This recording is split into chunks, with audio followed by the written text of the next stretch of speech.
અને ભાવનગરના મોટા ગરાજિયામાં ચેકડેમના કામમાં ભ્રષ્ટાચારના આરોપ લાગ્યા છે. ચેકડેમના કામમાં પથ્થરોનો ઉપયોગ કરાયો હોવાનો આરોપ લગાવ્યો. ચેકડેમના કામમાં કપચીનો નહિવત ઉપયોગ કરાયો હોવાનો આરોપ છે. તો જાગૃત નાગરિકે એક વિડીયો બનાવી સોશિયલ મીડિયામાં વિડીયો વાયરલ કર્યો છે. કામની તપાસ કરવા તાલુકા વિકાસ અધિકારીને રજૂઆત પણ કરવામાં આવી. ત્યારે ચેકડેમના કામમાં આવા કપચીનો નહિવત ઉપયોગ કરાયો હોવાનો ત્યાંના સ્થાનિકો દ્વારા આક્ષેપ લગાવવામાં આવ્યો છે. અને આ સમગ્ર મામલે ટીડીઓ તપાસ કરે તેવી માંગ પણ કરવામાં આવી છે.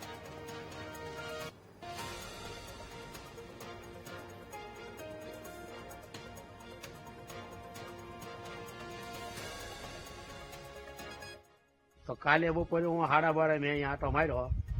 અરે ઓલા લીમડા પાસે અહીંયા થોડું કંઈ કરેલું હતું, બરાબર. અને તે પછી એની અંદર પાણા નાખેલા હતા. તો એ પાણા અત્યારે આ એક પાણો પડ્યો નથી. હવે એ પાણા આવડે સામે બાકી હતો જ ત્યાંથી કપસી ઢગલો જે કાંઈ છે એ તો એમના પડ્યા હશે અહીંયા ઘણા ખરો એમના, બરાબર. તો પાણા કાઢવું એને એવું કહીને ગયો હતો કે ભાઈ આ પાણા તમે આ પેવરની અંદર ન નાખતા, કદાચ આ કાન છે એની અંદર નાખો તો તમારો સપોર્ટ સારો થઈ જાય. છતાં એ લોકો અત્યારે અહીં પાણો એક પણ અહીંયા રહેવા દીધો નથી. તો આ પાણા જો અહીં બધા વાપરી નાખ્યા. પછી રોકાને 2 ટ્રેક્ટર હવે ગાડી આવી જાય એ રોકા અહીંયા પડ્યા છે, બરાબર. પણ હજી સુધી મેં રોકામાંથી કાંઈ એ લોકોએ કોઈ વાપરેલું નથી.